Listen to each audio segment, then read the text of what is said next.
दो सौतेली बहुओं की पांच ननद। कविता नाम की एक बीमार औरत थी जिसकी पांच बेटियां कुसुम, नैना, राखी, मनीषा, सौम्या थीं। उनकी उम्र 15 से 20 साल के बीच थी। साथ ही उसके दो सौतेले बेटे थे, कबीर और मोहित, जिन्हें वो अपने सगे बेटे जैसा प्यार करती थी। बीमार हालत में कविता अस्पताल के बिस्तर पर पड़े हुए कहती है, बेटा कबीर, मोहित, मेरी एक इच्छा है कि मरने से पहले मैं तुम दोनों की शादी देख लूं, क्योंकि अपनी पांचों बेटियों की शादी तो मैं देख नहीं पाऊंगी। अभी वो छोटी हैं। मेरे जीने के लिए मुझे 10-15 साल चाहिए, जो कि मुझ पर है नहीं। इसीलिए तुम दोनों जल्दी ही शादी कर लो और अपनी पसंद की लड़की चुन लो। नहीं नहीं प्लीज माँ, ऐसा मत कहिए। आप हमें छोड़कर कहीं नहीं जाएंगी। हाँ माँ, हम आपके बिना नहीं रह सकते। क्या तुम मेरी इच्छा पूरी नहीं कर सकते? जाओ, मैं तुमसे बात ही नहीं करती। अरे नहीं नहीं माँ, ऐसा कुछ नहीं है। हमें थोड़ा वक्त दीजिए। अगले हफ्ते ही हम दोनों भाई शादी कर लेंगे। सच? ये तो बहुत अच्छी बात है। हाँ माँ, आपने हमारे लिए इतना कुछ किया है, क्या हम आपकी खुशी के लिए इतना भी नहीं कर सकते? आप फिक्र मत करिए, सब अच्छा होगा। बच्चों के ये शब्द सुनकर वो अपने दोनों हाथ अपने सौतेले बेटों के सिर पर रख देती है। कुछ ही दिन में दोनों भाई अपनी पसंद की लड़की चुनकर शादी कर लेते हैं। तभी सास अपनी दोनों बहू का घर में गृह प्रवेश करती है और कहती है, आज मैं बहुत खुश हूँ। मेरे मन की मुराद पूरी हो गई। मैंने अपनी दोनों बहुओं की शक्ल देख ली। अरे कुसुम, नैना, राखी, मनीषा, सौम्या बेटा, तुम्हारी भाभी आई हैं। दरवाजा रोक लो, पैसे मिलेंगे तुम्हें अपने भाई से। अरे वाह, हमें तो पैसे मिलेंगे। चलो चलो भैया, आप अंदर नहीं आ सकते, और भाभी आप भी चलिए चलिए, निकालिए, वरना हम आपको जाने नहीं देंगे। हम अंदर तो जाकर रहेंगे, तुम्हें डांट लगाकर भी, और वैसे भी तुम हो ही इतनी छोटी छोटी। पर तुम्हारी खुशी के लिए ये लो पैसे, उसे अपने लिए कुछ भी ले आना तुम पांचों। शुक्रिया भैया, आप बहुत अच्छी भाभी लेकर आए हो। दोनों भाभी बहुत अच्छी हैं।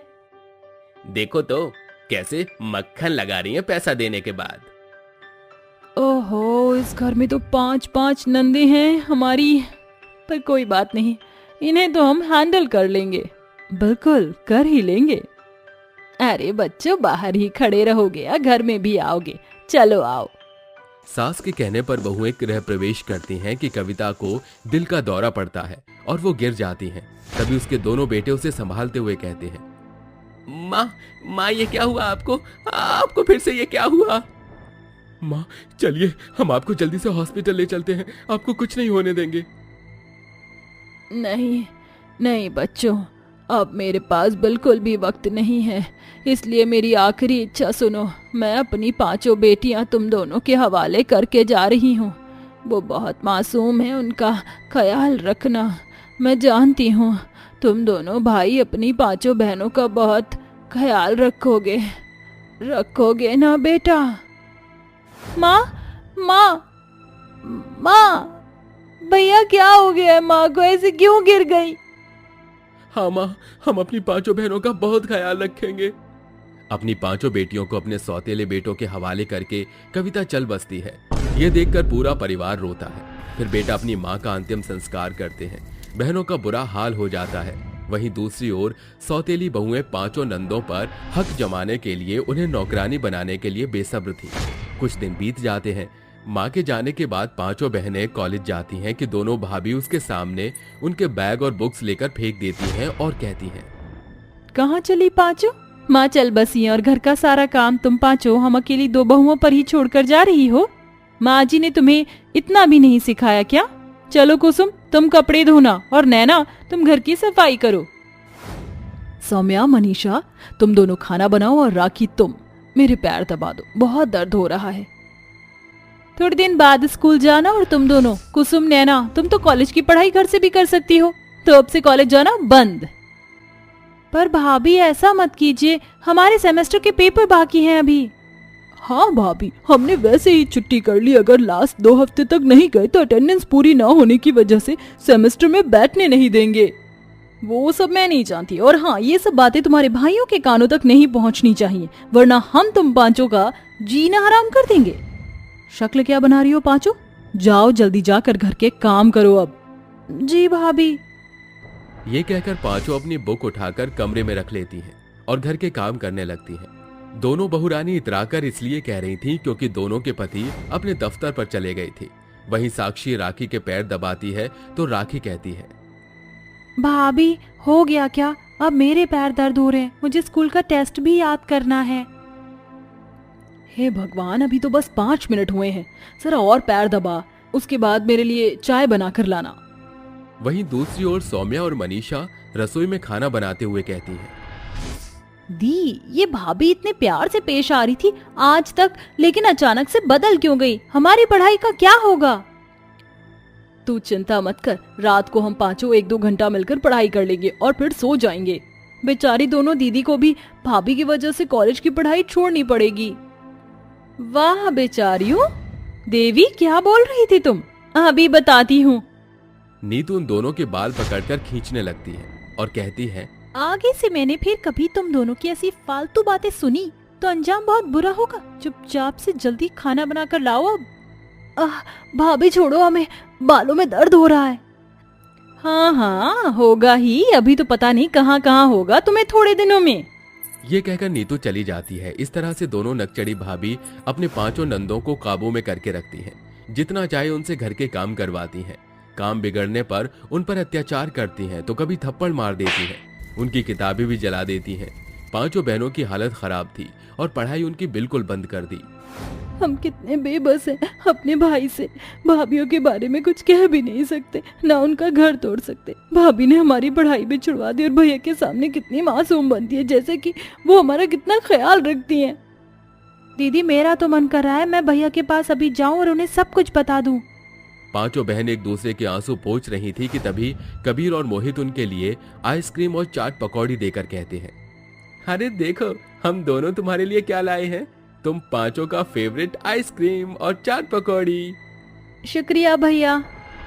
अरे क्या बात है, तुम पांचों इतना मुरझाए हुए क्यों हो? वैसे तो इतना खुश हो जाती हो। वही शक्ल पर 12 क्यों बजे हैं? रो रही थी क्या? नहीं भैया, हम तो हंस रहे थे। हमें तो बहुत पसंद है। ये सब लाने के लिए आपका बहुत बहुत शुक्रिया। भैया आप फिक्र मत कीजिए, हम खा लेंगे। आप आराम करो, जाओ जाओ अपने कमरे में जाओ।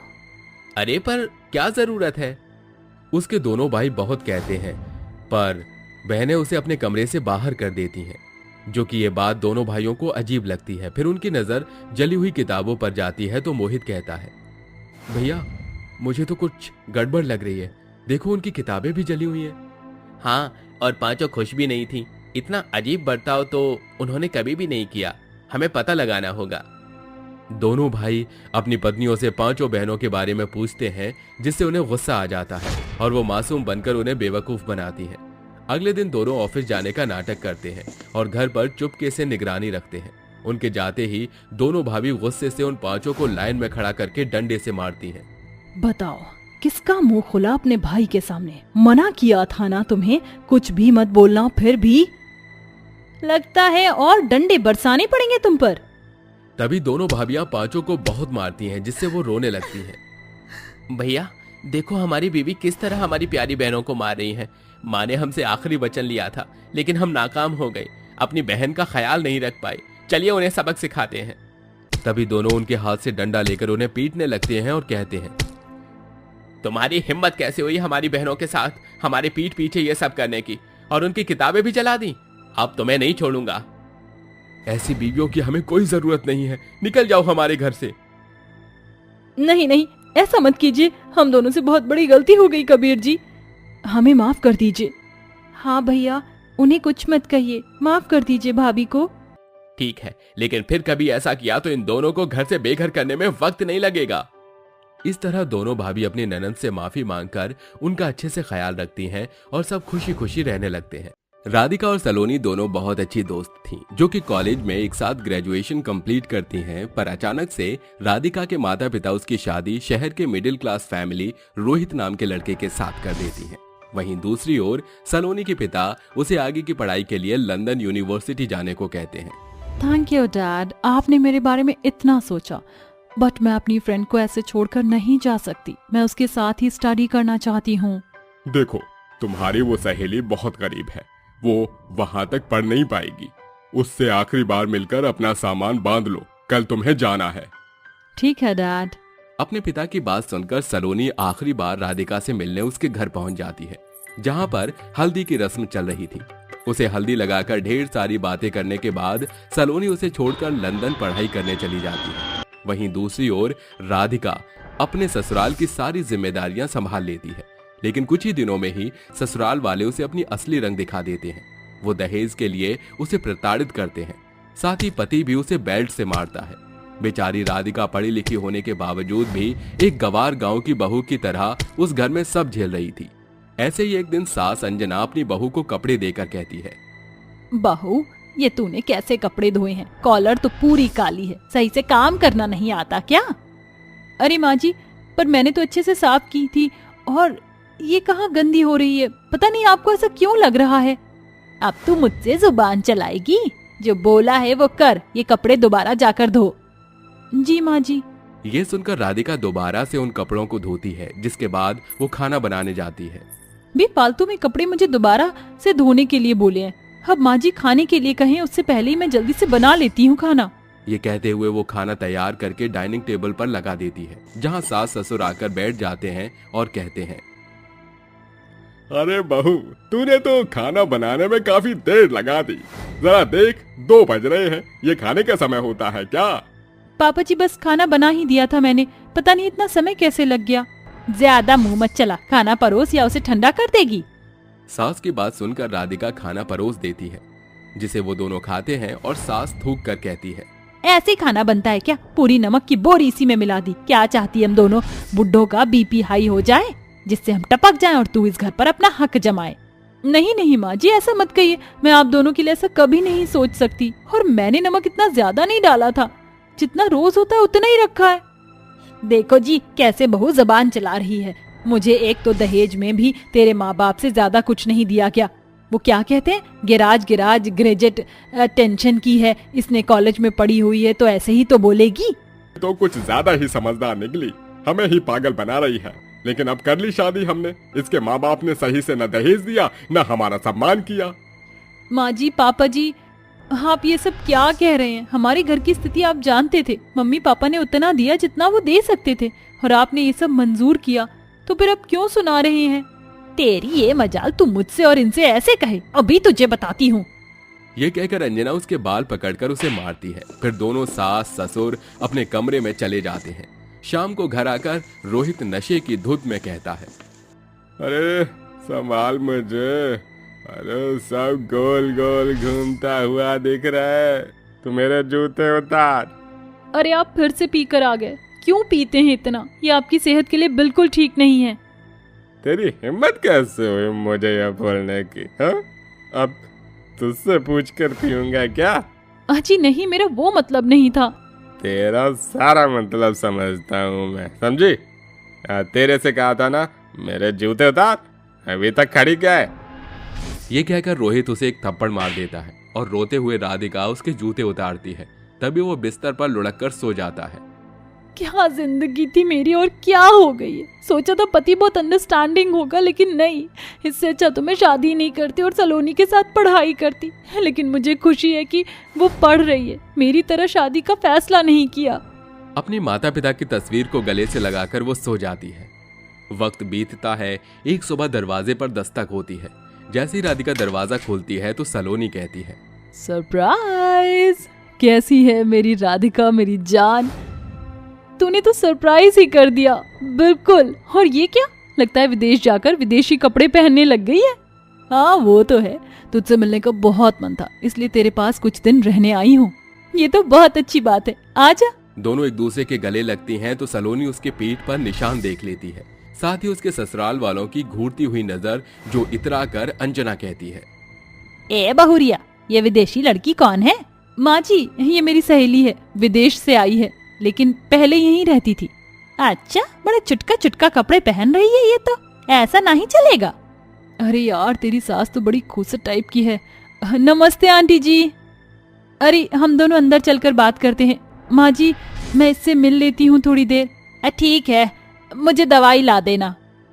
सास की बात सुनकर राधिका उसे दवाई दे देती है, फिर अपनी सहेली को चाय नाश्ता कराती है। तभी उसके शरीर के जख्म देखकर सलोनी कहती है, बताए कि तुझे ये निशान कैसे हैं तेरे शरीर पर? क्या तेरे साथ यहाँ पर डोमेस्टिक वायलेंस होता है? तुझे मेरी दोस्ती की कसम है, बता। हाँ यार, पर तू ये सब छोड़, ये सब तो नॉर्मल होता है इंडिया में। नॉर्मल है? तो तू कब तक सहेगी ये सब? यहाँ नॉर्मल नहीं है, तुझे ऐसा लग रहा है। मेरी बात मान तो पुलिस में केस दर्ज कर।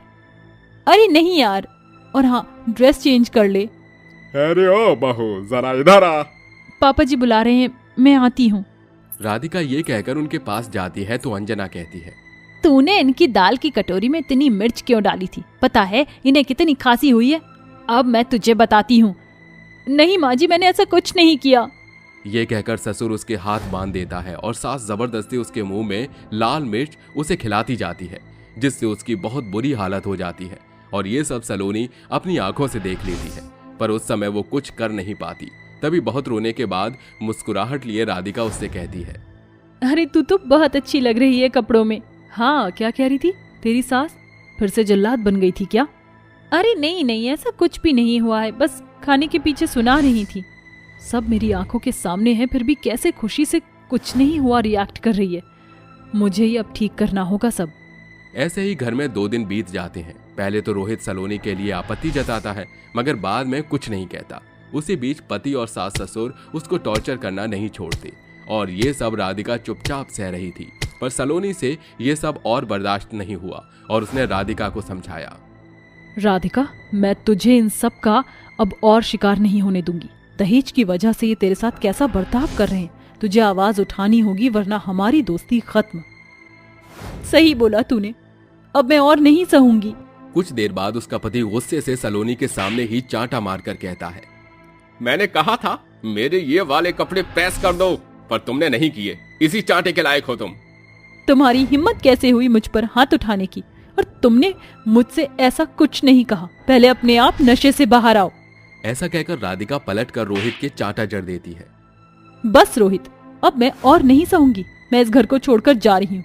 आप सबको मैंने अपना बनाने की बहुत कोशिश की, लेकिन माँ जी पापा जी ने भी मेरे साथ अच्छा नहीं किया। अच्छा, तो ये सब ये भड़का रही तेरी विदेशी सहेली? मैंने उसे भड़काया नहीं है, सही रास्ता दिखाया है, समझे? तभी राधिका पुलिस को उन तीनों के खिलाफ एफआईआर और दहेज घरेलू हिंसा के लिए केस कर देती है, जिसके बाद तीनों को पुलिस अरेस्ट करके जेल की हवा खिलाती है।